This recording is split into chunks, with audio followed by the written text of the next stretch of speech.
Ya, welcome to MIC Church. Ya, shalom Bapak Ibu Saudara, sambil yang masih pada salaman. Saya percaya dan berdoa kita semua dalam keadaan baik dan sehat ya. Nah, minggu ini kita mau bahas mengenai El Shaddai ya. Kita sudah membahas dalam 5 minggu terakhir ada Jehovah Rafa, Jehovah Jireh, ada Jehovah Nisi, Jehovah Roi, dan Jehovah Sabah. Bagi yang belum mendengar pesan khotbahnya, silakan masuk ke channel YouTube kita di Max in Christ TV dan follow sosial media kita di Instagram yaitu @mic_church. Nah, minggu ini kita belajar ya mengenai El Shaddai. Bagian pertama dari El Shaddai adalah El, ya. Kata El itu berasal dari kata Elohim, ya. Nah, di mana dalam kitab Kejadian 1 Elohim itu menggambarkan sisi nama Tuhan Maha Kuasa, pencipta semesta, pencipta langit dan bumi, the Almighty God, the Creator ya. Jadi ada El Shaddai. Nah, El-nya itu juga nama Tuhan Elohim yang menciptakan dunia dari ketiadaan, dari nggak ada menjadi ada. Itulah Elohim. Hanya dengan ucapan mulutnya, dan sesuatu yang nggak ada bisa jadi ada. Nah, bagian kedua adalah kata Shaddai ya. Ayo fokus ke bagian kedua nih guys. Berasal dari bahasa Ibrani untuk dada atau breast, atau untuk menggambarkan satu kasih seorang ibu yang sedang menyusui anak ya. Dan di mana susu ASI sang ibu dikatakan melimpah, berkat Tuhan itu melimpah, lebih dari cukup. Nah, poin pertama, El Shaddai reveals all-sufficient God nurturing care for His people. Tuhan yang selalu menyediakan kasih pemeliharaan Tuhan yang memadai dan tidak berkesudahan kepada umatnya. Ada satu kasih pemeliharaan Tuhan yang selalu tersedia bagi setiap kebutuhan umatnya. Jadi jangan lupa kita punya Tuhan yang pemeliharaannya selalu tersedia bagi kebutuhan setiap kita. Nah, masalahnya selama ini kita kalau lagi butuh sesuatu, kita carinya siapa? Mintanya kepada siapa? Garapnya kemana? Kalau kita lagi butuh, apa sih yang kita andelin selama ini? Karena kenyataannya cuma Tuhan yang mampu kasih pemeliharaan sempurna. Jadi harta, tahta, gelar pendidikanmu itu nggak bisa jamin apapun.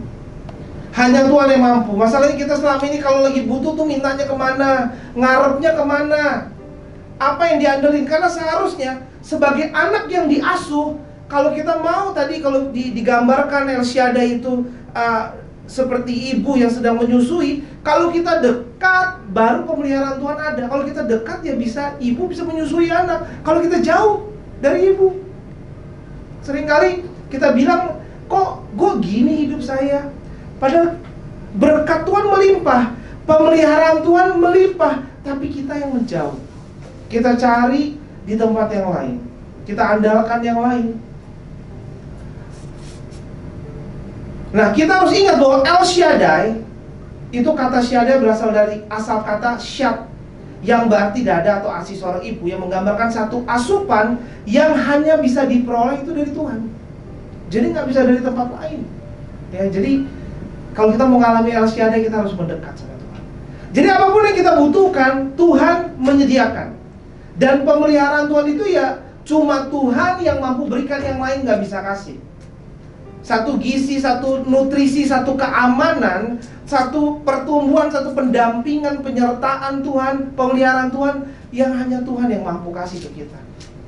Harta, tahta, gelar pendidikan, koneksi, kenalan nggak mampu memenuhi kebutuhan manusia. Karena ya dewa uang, dewa mamon itu bukan Tuhan, saudara. Ya, uang itu bukanlah pencipta kita. Ingat hal itu.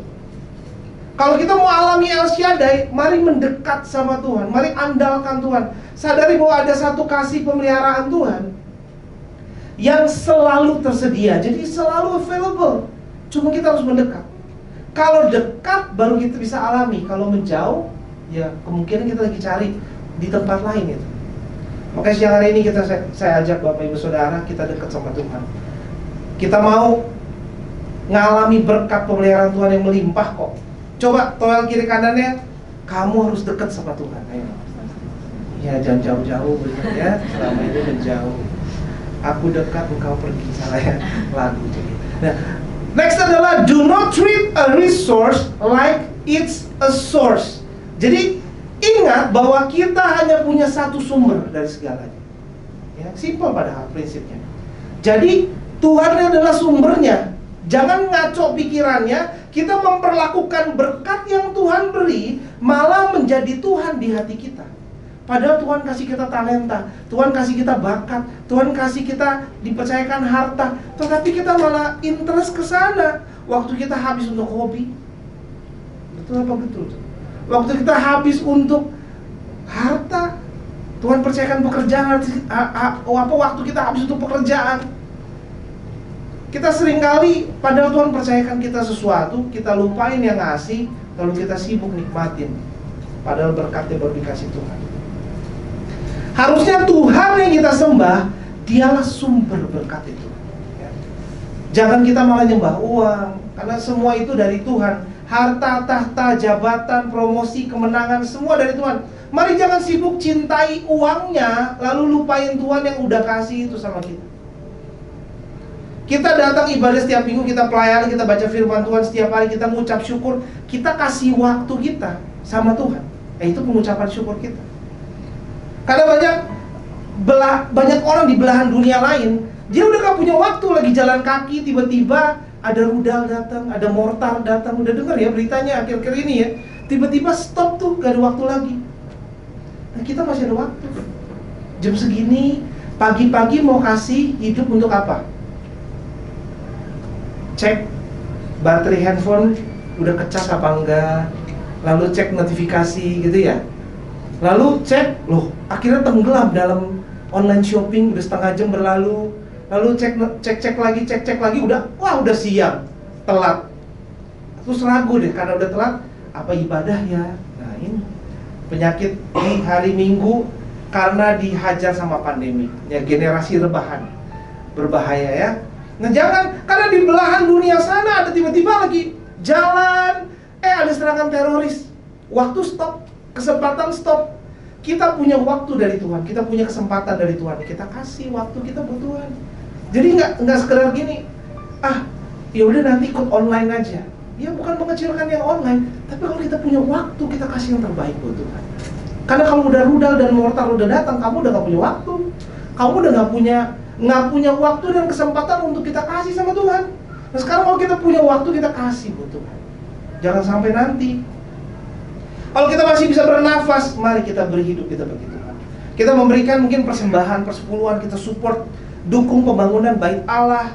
Itu sebagai rasa pengucapan syukur. Karena mungkin kita dulu waktu sekolah, kita nggak mampu bayar uang sekolah. Mungkin waktu kita lagi sekolah, kita bahkan nggak mampu bayar transportasi. Kemana-mana kita jalan kaki. Ada beberapa mungkin yang ngalamin. Bahkan sekarang kita udah punya banyak pencapaian. Tuhan kasih kita banyak hal. Tuhan kasih kita pekerjaan. Tapi kita malah lupain Tuhan. Tuhan kasih kita kebahagiaan. Dulu kalau kita ingat, kita di kantong aja mungkin nggak ada uang. Bahkan dompet aja nggak punya untuk taruh uang. Nggak punya dompet, nggak punya uang. Tapi kita ibadah. Ada saat-saat itu. Kita ke sekolah minggu, nggak ada yang punya dompet, nggak ada yang punya uang. SMP nggak punya uang, nggak punya dompet untuk taruh uang, tapi ibadah. Tetapi how about now? Bagaimana dengan sekarang? Kita bertambah usia, tetapi kita kalah dengan pada saat kita di bawah 20 tahun. Nah ini kita mesti lebih semangat lagi. Karena hari-hari ini anak-anak Tuhan malah sibuk menikmati pilihan di dunia. Yang mana sih yang belum dicobain? Yang mana yang lagi viral kemarin sih? Mau cobain dong. Kemana ya? Mau ikut dong. Kita ada rasa haus dan lapar untuk tempat liburan terbaru atau foto spot instagramable terbaru, tapi kita nggak ada haus dan lapar akan firman Tuhan yang murni dan utuh lagi. Dan itu kita harus bertobat. Padahal kita nggak, generasi zaman sekarang itu sering kita pilih-pilih khotbahnya yang cocok sama kita. Kalau nggak cocok, kita mulai main handphone, perut mulai mules, lalu ke WC agak lamaan supaya pas balik mudah-mudahan agak menyenangkan. Kita mulai pilih-pilih. Tapi harusnya kalau kita terima firman Tuhan, kita seperti murid, terserah yang diajarkan firman Tuhan yang mana. Karena kita mau belajar. Justru biasanya kalau yang nggak enak didengar, mungkin di sisi itu yang lagi perlu dikembangkan. Jangan tunggu perang dunia, saudara. Hari ini ancaman mortal, rudal, bahkan hampir di seluruh dunia global banyak demo massal ya. Jumlahnya di atas 10.000. Serem sekali. Dan mengajak banyak orang secara global untuk demo. Jangan kita masuk ke dalam ancaman mortal, rudal, penculikan, senapan laras panjang, baru kita mau cari Tuhan. No, kita nggak perlu. Kita dengan dewasa, tanpa ancaman, kita mau bilang di siang hari ini, saya mau beri hidup bagi Tuhan. Saya mau kasih waktu buat Tuhan, walaupun nggak ada waktu. Biasanya orang di Jakarta nggak ada waktu katanya. Iya. Kalau ada waktu pun ya managing work, bersihin kios, toko, ya kan. Jadi memang managing work, managing bisnis, sibuk sekali. Tetapi makanya itu make time. Memang nggak ada waktu lagi, tapi buat waktu. Karena Tuhan kasih kita waktu. Persembahkan waktu kita, hidup kita. Do not treat a resource like it's a source. Jangan perlakukan berkat itu malah menjadi sumber berkat. Ya, dalam bahasa Indonesianya betul. Jangan perlakukan berkat itu malah menjadi sumber berkat. Berkat itu bukan Tuhan, ya. Berkat itu dari Tuhan. Berkat itu bukanlah tujuan, harusnya Tuhan yang jadi tujuan kita. Itu sesuatu yang berbeda.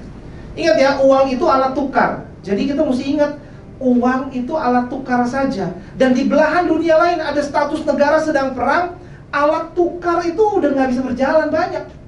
Karena pemilik toko sudah meninggal karena dibom. Mau tukar kemana? Iya.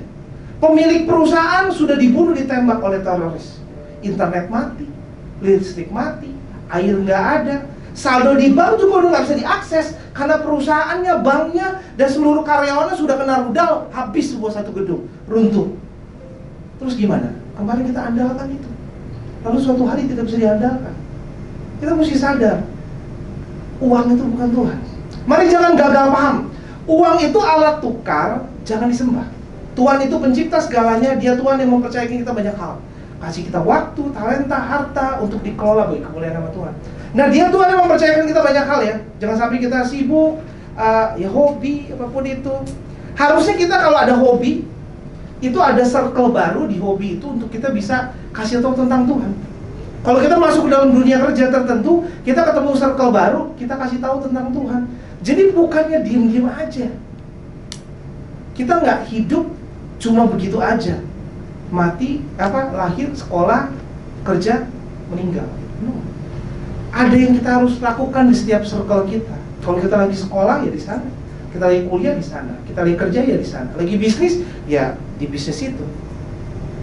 Jangan kita sibuk dengan mimpi kita karena mimpi kita cuma sementara. Mimpi kita cuma super sementara, tiba-tiba ada pemimpin negara yang marah lalu luncurkan nuklir ke negara sebelah. Mungkin sedikit banyak negara belahan di dunia lain itu terkena radiasinya, dampaknya, dan terkena meninggalnya. Jadi memang situasi dunia lagi seperti itu ya, ketar-ketir gitu ya. Bagaimana? Udah jarang ada yang ngomong dolar bagaimana nilai tukar. Karena apapun yang ditukar udah gak ada masalah sekarang. Karena lebih mengerikan daripada nilai tukar keadaannya. Sembah sumbernya. Ingat sumber berkat kita bukan cuma sibuk ingat berkatnya. Ingat bahwa sumber dari segala sesuatu, Tuhan itu pemilik segalanya. Dia itu our creator. Nah, pekerjaan saudara itu bukan Tuhan. Our work itu bukan God. Pekerjaan kita bukan Tuhan. Kalau kita sembah hal-hal seperti itu, ketika ada dapat PHK kita bisa pusing. Tapi kalau kita genggam erat, andalkan Tuhan sumber berkatnya, kita tahu dari Dialah pemeliharaan, El Shaddai. Jadi kita tenang. Kita nggak pegang yang dikasih, tapi kita pegang yang ngasih. Jenis yang dikasih akan terserah Dia. Mungkin pekerjaan A tadi, Berton ada share kan, dia pikir A menjadi B, ternyata lumayan menjadi C. Lalu ternyata menjadi D, menjadi E, menjadi F. Tapi apapun itu, Berton bilang ya, pujilah Tuhan. Terpujilah Tuhan. Ya, coba cari enaknya, cari lihat promosi apa dari Tuhan, karena itu dipercayakan Tuhan. Mungkin ada yang sembah, mungkin tadi bilang pekerjaan itu bukan Tuhan. Tapi kita coba perhatikan, ada yang sembah pekerjaannya mungkin kayak gini. Pokoknya nggak ibadah nggak apa-apa, nggak usah pelayanan nggak apa-apa, nggak usah doa nggak apa-apa, nggak usah baca firman Tuhan juga nggak apa-apa. Karena yang penting itu pekerjaan yang diutamakan. Atau ada yang sembah diri sendiri, self worshiping, mungkin pernah dengar. Jadi nggak usah ibadah nggak apa-apa, karena mungkin badan lagi capek. Siapin diri untuk ibadah dong, harusnya jauh-jauh hari, bener gak sih? Kenapa? Oh, hari Sabtu, Jumat, Sabtu abis-abisan, Minggu capek. Harusnya kita siapin diri jauh-jauh hari, bener gak? Harusnya. Tapi kita bisa alasan, nggak usah deh, ada orang mungkin sembah diri sendiri atau self worshiping. Nggak usah pelayanan, nggak apa-apa, karena kan saya udah pelayanan pas muda. Jadi kita yang kasih koridor waktunya sendiri. Kalau muda udah pelayanan, tua nggak usah pelayanan gitu. Ada ayatnya nggak? Nggak ada juga sebetulnya. Jadi kita bikin ayat sendiri, kita bikin koridor waktu sendiri, kita tentukan semua sendiri. Nah itu bahaya ya. Bukan ketika kita ada waktu baru oke lah pelayanan. Ketika ada promosi dan berkat melimpah di bisnis, malah bilangnya, oke, saya dukung dana aja ya. Ya dana bagus. Tetapi Tuhan mau hatimu, Tuhan mau kehadiranmu, Tuhan mau hidupmu, Tuhan mau kita perbaiki hidup kita jauh dari dosa. Jangan sibuk self worshiping. Atau mungkin kita nggak peka juga, kita pelayanan di satu tempat, malah kita pikir lebih cuan yang mana. Orang zaman sekarang gitu ngomongnya ya, hashtag cuan gitu ya. Nah, jangan, tapi di mana Tuhan suruh kita? Kalau cuan yang jadi Tuhanmu, surga bukanlah ujung dari hidupmu. Siapa yang jadi Tuhan kita? Di John 3 verse 27, John replied, "No one can receive anything unless God gives it from heaven." Kita baca dalam bahasa Indonesianya, Yohanes 3 ayat 27, coba 34. Yohanes menjawab, "Manusia tidak dapat mempunyai apa-apa kalau tidak diberikan Allah kepadanya." Nah, apapun yang kita miliki sekarang itu semua dari Tuhan. Organ tubuh kita dari Tuhan. Jadi kalau kita punya mata, ya tontonannya harusnya yang Tuhan setuju. Bacaannya juga sama. Kalau kupingnya juga sama, lagu yang didengar lagu yang nyenengin Tuhan dong. Siapa penyanyinya, siapa pencipta lagunya, apa liriknya gitu ya. Nah itu karena dari Tuhan. Dan kita sudah dibayar lunas. Mulut kita juga dari Tuhan, maka kita pakai untuk menyembah Tuhan. Kaki kita dari Tuhan. Tapi jangan sampai kita enteng kalau datang ke mall, tapi kita nggak enteng kalau datang ke ibadah. Padahal kakinya dari Tuhan loh, bukan dari mall kan. Kaki kita bukan ciptaan mall, tapi kita jadi anak mall, bukan anak gereja. Ya kan langsung gitu kan, oh anak mall. Kalau gitu, oh dia sih anak mall. Pokoknya kalau weekend di mall. Tapi jarang orang ngomong kan, dia anak gereja, dia weekend di gereja. Kan jarang orang ngomong kayak gitu. Karena seringkali terjadi seperti itu. Seperti di Matius 14 ayat 13-21 itu pemeliharaan Tuhan menyertai umatnya. 5.000 orang bisa diberi makan. Satu mujizat. Ketika 5.000 orang berbondong-bondong mau dengar firman Tuhan, lalu pemeliharaan Tuhan sempurna. Tapi yang kita bisa pelajari apa? Ketika berkat itu terjadi, mujizat itu terjadi, mereka lagi cari Tuhan, mereka lagi dengar firman Tuhan. Ketika lapar, Tuhan yang pikirkan laparnya.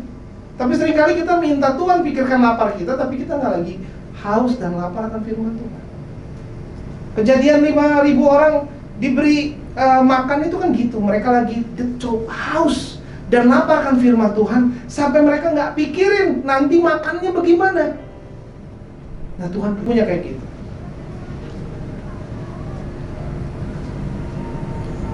Jangan-jangan kita mengalami El Shaddai karena kita mungkin cuma mau bonusnya atau hal-hal yang mungkin ya hartanya, berkatnya, tapi kita nggak mau Tuhannya, padahal dia yang kasih.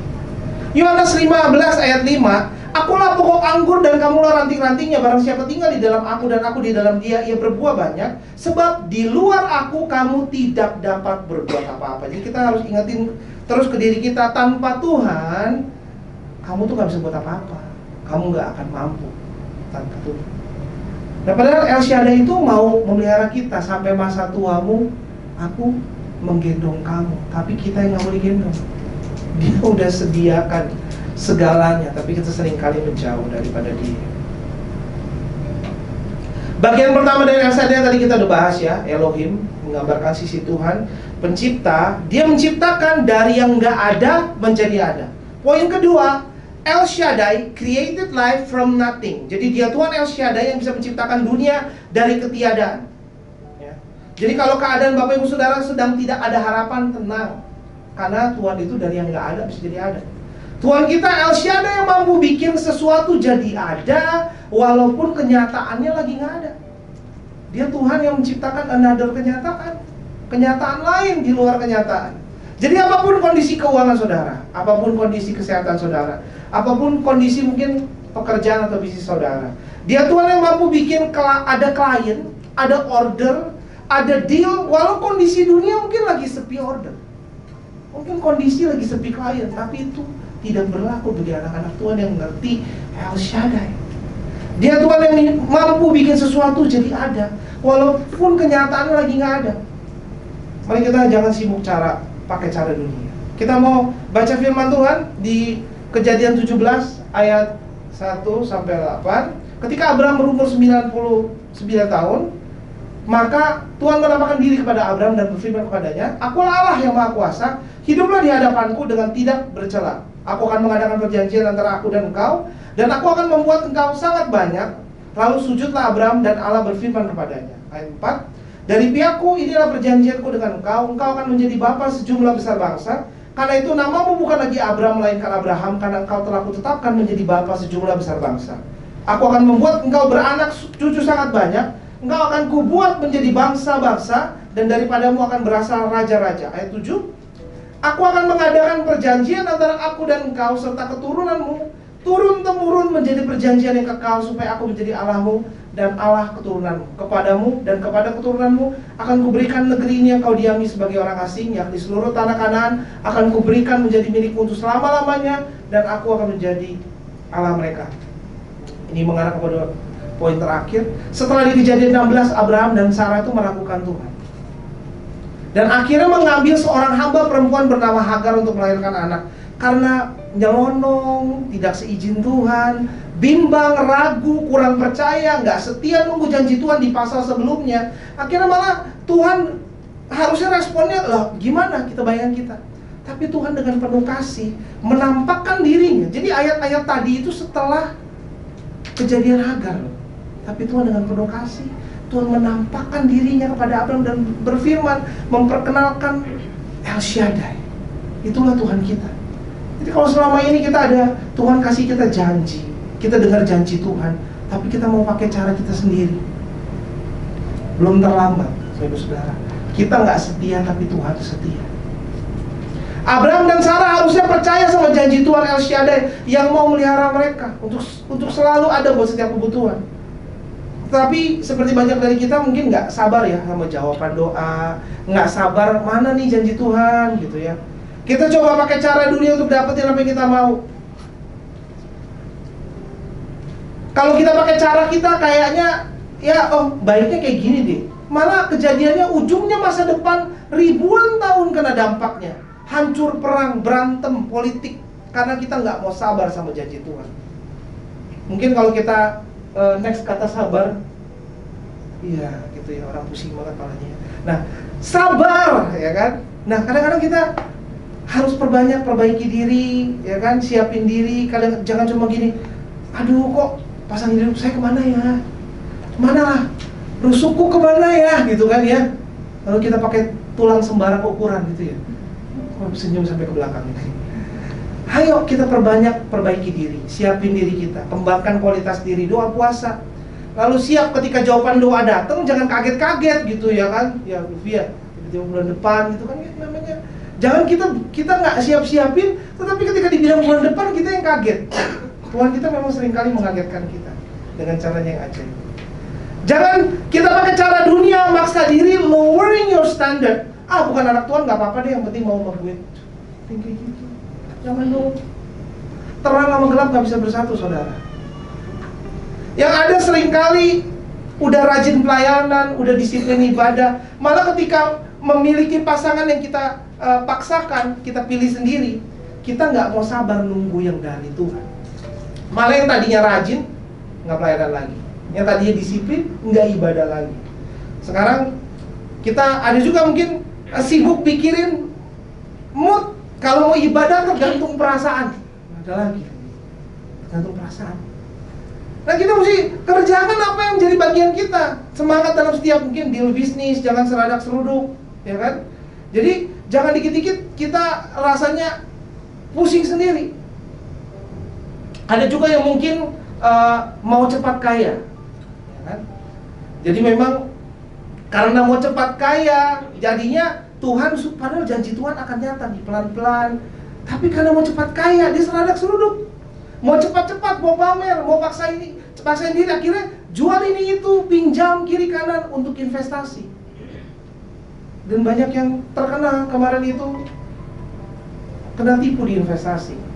Karena padahal harusnya ayo kerja yang rajin, kumpuli sedikit demi sedikit, jangan mau cepat menjadi kaya.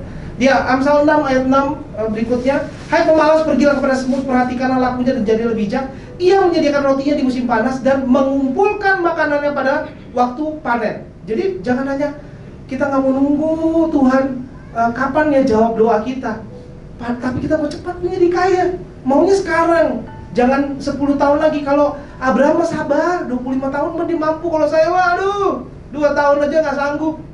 Tapi kita baca mengenai Abraham nggak pernah baca mengenai kita pada Abraham, tapi dia bisa jadi Abraham. Kita baca mengenai Abraham, harusnya kita guru kencing berdiri, murid kencing jumpalitan gitu ya. Ini murid kencing kemana-mana mesti. Nah, padahal lagi diberkati lu sebut malah nabung loh. Dikumpulin saudara, bukan dihabisin. Ya, coba kasih tahu kiri kanannya, jangan terlalu keras-keras. Kasih tahu dikumpulin saudara, bukan dihabisin. Ya. Dikumpulin, jangan dihabisin. Ya, jangan lihat sosial media saudara. Ya. Itu dihabisin banyak, bukan dikumpulin. Nah, kita suka nggak sabar. Abis saya udah doain bisnis saya masih gitu-gitu aja. Padahal di seminar bisnis pada bilang kalau bisnis itu belum di atas 10 tahun, ya biasanya belum bisa dibilang balik modal apa enggak.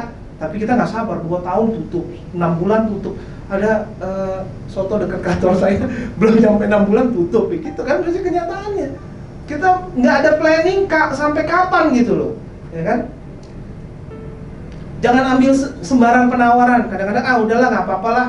Kita nggak kayak tadi kan, ya udah Hagar nggak apa-apa lah. Kita ambil sembarang penawaran, ambil sembarang ajakan, jangan. Padahal pekerjaan posisi udah bagus loh. Cuma karena kerja capek, ya namanya kerja capek. Liburan aja capek sama tagihan, capek sama cicilan, capek sama itinerary sendiri karena takut kan bayar hotel kemahalan, jam 4 subuh di jalan, jam 11 malam baru pulang, nyetir 2 jam, jam 1 subuh baru mau mandi, tapi jam 4 subuh di jalan lagi. Gimana nih? Liburan gak pekerja rodi. Tapi memang begitu kan, liburan aja bisa capek apalagi kerja. Jadi ada orang, kenapa kamu kok resign terus per 2 bulan? Saya capek kerja, liburan aja capek apalagi kerja. Ya, jadi ayo sabar waktunya Tuhan. Sekitar 25 tahun sudah dilewati sejak Tuhan berjanji untuk menjadikan Abraham bangsa yang besar, tapi boro-boro bangsa, 1 anak aja nggak ada. Berapa banyak yang relate dengan pesan kayak gitu? Katanya Tuhan, habis dengar khotbah semangat, 5 tahun kemudian gimana Bapak Ibu Saudara? Katanya waktu itu di Osdayu, Kelapa Gading, katanya 25. Abrahamnya udah kakek-kakek terlalu tua. Saranya udah nenek-nenek tua dan mandul, komplit, mentok-tok abis, nggak ada jalan. Ya, tapi El Shaddai yang nggak ada menjadi ada, ingat ya. Abraham membiarkan keraguan, bahkan ketidakpercayaan menguasai hatinya. Kita lihat kurang percayanya Abraham meragukan Tuhan dengan responnya di ayat ini, di Kejadian 17 ayat 17. Lalu tertunduklah Abraham dan tertawa serta berkata dalam hatinya, mungkinkah bagi seorang yang berumur 100 tahun dilahirkan seorang anak? Dan mungkinkah Sarah yang telah berumur 90 tahun itu melahirkan seorang anak? Tuhan diketawain. Bahaya juga. Dan Abraham berkata kepada Allah, sekiranya Ismail diperkenankan hidup di hadapanmu. Kalau bukan Acong kan ada Alyong Tuhan. Berani ngomong lagi. Udah maksa pilihanmu. Berani ngomong, tapi Tuhan yang sabar sekali dia bilang. Tapi Allah berfirman, tidak, melainkan istrimu Sarah lah yang akan melahirkan anak laki-laki bagimu, dan kau akan menamai dia Ishak, dan aku akan mengadakan perjanjianku. Tuhan tetap ingat perjanjiannya walaupun kita nakal. Aku akan mengadakan perjanjianku dengan dia menjadi perjanjian yang kekal untuk keturunannya. Perjanjian dengan uang tidak pernah kekal. Hari ini ada uang, besok nggak tahu. tapi perjanjian bersama Tuhan kekal, turun-temurun. Ketawa dalam hatinya, mana mungkin Tuhan mampu. Poin terakhir, El Shaddai, the covenant keeping God. Ya, saya undang untuk mainkan lagu dengan itu. Walau Abraham dan Sarah nggak setia, tapi dia Tuhan tetap setia. Walau kita meragukan Tuhan, walau Abraham ketawain Tuhan, walau kita coba ngerusakin masa depan kita sendiri loh, tapi Tuhan yang tetap setia bangun masa depan sesuai dengan rencana Dia. Allah yang begitu sabar dan penuh kasih. Kamu apa? Udah ngelanggar, udah Hagar, masih ngomong lagi Ismail. Waduh. Jadi ngelanggar itu bukan 1 bulan gitu loh. Sampai anaknya lahir pun tetap ngotot. Tapi Tuhan sabar. Enggak, bukan yang itu, tapi yang ini. Itulah Tuhan kita. Kalau kita udah salah jalan selama ini, ayo balik. Tuhan bilang, ayo. Janji Tuhan kepada hidupmu masih ada dan masih akan kau alami. Di Genesis 17 verse 1, when Abram was 99 years old, the Lord appeared to him and said, I am God Almighty, walk before me faithfully and be blameless. Kita udah ingat tadi Tuhan mau kasih berkat, bahkan kita udah ngelanggar, Ismail udah lahir aja, tetap janji Tuhan tetap nyata sampai kekekalan. Tapi kita lihat apa yang Tuhan omongin. Walk before me faithfully and be blameless. Ketika Abraham berumur 99 tahun, maka Tuhan menampakkan diri kepada Abraham dan berfirman kepadanya. Padahal dia salah, dia gagal, dia ngaco, tapi Tuhan nongol dan ngomong, Akulah Allah yang Maha Kuasa, El Shaddai. Hiduplah di hadapanku dengan setia dan tidak bercacat celah. Itulah Tuhan kita. Dia kasih kita kesempatan. Kalau selama ini mungkin kita ada yang bandel, gagal percaya sama Tuhan, ayo, Tuhan tuh tetap sabar sama kita. Tuhan tetap berikan loh, berkatnya tetap datang. Ishak tetap ada, makanya jangan bingung, aduh, itu kok bandel-bandel kok tetap diberkati ya. Tuhannya baik banget. Ismail sampai lahir aja akan kuberikan janji sampai kekekalan. Kitanya yang gak baik, kita yang mesti berubah. Maka siang hari ini kita rindu. Tuhan berfirman, walk before me faithfully and be blameless. Hidup benar di hadapan Tuhan dengan setia. Jangan kadang benar, kadang enggak, tapi setia apapun yang terjadi. Lalu hiduplah tidak bercelah atau blameless. Jadi jangan ada dosa, jangan ada celah, jangan ada duka, jangan ada kecewa. Hidup benar, nggak bercacat celah pikirannya, perasaannya, perkataannya. Jangan kita cuma mau alami janji Tuhan, tapi kita nggak mau lakuin apa yang Tuhan perintahkan. Walk before me faithfully and be blameless. Ini satu ajakan kepada kita. Kalau selama ini kita mulai menjauh dari Tuhan, mari mulai dekat kembali, mulai perbaiki kembali komitmen perjanjian kita sama Tuhan. Karena ini perjanjian Tuhan akan sampai kekekalan, tapi kita yang meninggalkan perjanjian. Untungnya perjanjian kita kalau sama manusia gimana? Kalau sampai membayar melebihi tanggal 30, maka kena denda. Melebihi tanggal 5, maka perjanjian batal. Kalau sama manusia, enak, kayak dibakar itu, selesai perjanjian, gone. Tapi sama Tuhan, kamu boleh bakar perjanjianmu, kamu boleh nodai semua pasal dalam perjanjian, tapi Tuhan tetap memeluk kita. Dan berkatnya Dia mau coba tetap kasih sama kita. Walaupun kita lari-lari, Tuhannya siap mendekat, menyusui, memelihara kita, tapi kita yang kabur-kaburan. Tapi Dia nunggu kita kembali. Walau mungkin selama ini kita sering bandel, kita bilang Tuhan lamban sih geraknya, jadi saya pakai cara saya sendiri, saya pakai rencana saya sendiri Tuhan. Tapi Tuhan tetap penuh kasih ngajak kita kembali dan tetap memberikan Ishak kepada Abraham dan Sarah. Mari, Tuhan udah begitu baik sama kita, kita balik lagi sama Tuhan yuk. Tadi kita lihat reviewnya. Poin pertama, El Shaddai reveals all sufficient God, nurturing care for His people. Jadi Tuhan yang selalu menyediakan kasih pemeliharaan Tuhan yang memadai dan tidak berkesudahan kepada umatnya. Satu kasih pemeliharaan Tuhan yang selalu tersedia bagi kebutuhan setiap umatnya. Poin kedua, El Shaddai created life from nothing. Jadi Dia Tuhan El Shaddai yang bisa menciptakan dunia dari ketiadaan, dari yang gak ada bisa jadi ada. Jadi kalau keadaan Bapak Ibu Saudara lagi gak ada harapan, tenang, Dia mampu bikin yang gak ada jadi ada ya. Walaupun kondisinya lagi gak ada. Poin yang terakhir, El Shaddai, the covenant keeping. Covenant keeping God. Walau Abraham dan Sarah gak setia, tapi Dia Tuhan tetap setia. Jangan lupa, walau bandel, gagal, percaya sama Tuhan, kita ingat, ini kita mau alamin karena Tuhan udah pasti setia. Walaupun kita mau alamin ini, ingat Tuhan bilang, walk before me faithfully and be blameless. Jadi Hidup benar di hadapan Tuhan dengan setia. Jangan kadang benar kadang enggak, tapi tetap setia apapun yang terjadi. Hidup tidak bercela, jangan ada dosa, celah, duka. Hidup benar dan tak bercacat celah pikirannya, perasaannya, perkataannya. Jangan sampai kita mau cuma alami janji Tuhan, tapi kita nggak mau lakuin apa yang diperintahkan. Ingat perintah Tuhan, walk before me faithfully and be blameless. Mari kita satu hati dalam doa. Tuhan Yesus, kami berdoa Tuhan. Mari setiap mulut berdoa, hampiri Tuhan. Kami tahu Tuhan janji-Mu tetap ada buat setiap kami Tuhan. Kami yang berulang kali bilang kami gak mau berdosa, tapi kami berdosa kembali. Kami yang bilang kami mau menepati pasal perjanjian dalam perjanjian-perjanjian indah kekekalan, tetapi seringkali kami pakai rencana kami sendiri. Tapi Tuhan mau memberi setiap kita janji itu nyata. Ya, berkat itu nyata dalam hidupmu.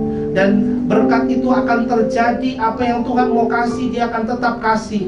Tapi kami berdoa Tuhan, siang hari ini mampukan setiap kami sesuai dengan firman-Mu, supaya kami bisa berjalan di hadapan Tuhan dengan setia dan hidup tidak bercacat celah Tuhan. Urapi setiap kami Tuhan, supaya kami bisa dimampukan hidup tidak bercacat celah dan selalu setia di dalam Tuhan. In Jesus' name we pray, amen.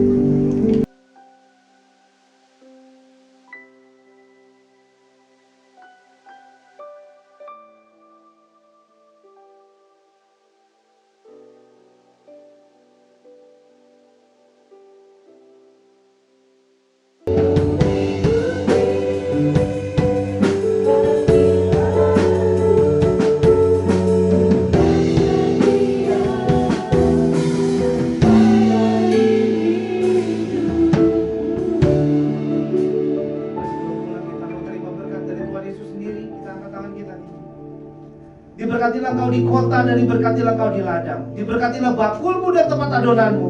Diberkatilah kau pada waktu masuk dan diberkatilah kau pada waktu kau keluar. Diberkatilah pekerjaanmu, bisnismu, hasil tanahmu, pekerjaan tanganmu dan keturunanmu. Diberkatilah benda kepemilikanmu dan tempat kediamanmu.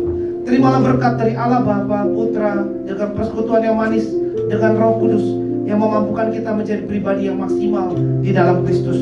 Mulai siang hari ini sampai kedatangan Tuhan Yesus yang kedua kali. Semua yang telah menerima dan percaya bersama kita katakan amin. Selamat hari ini.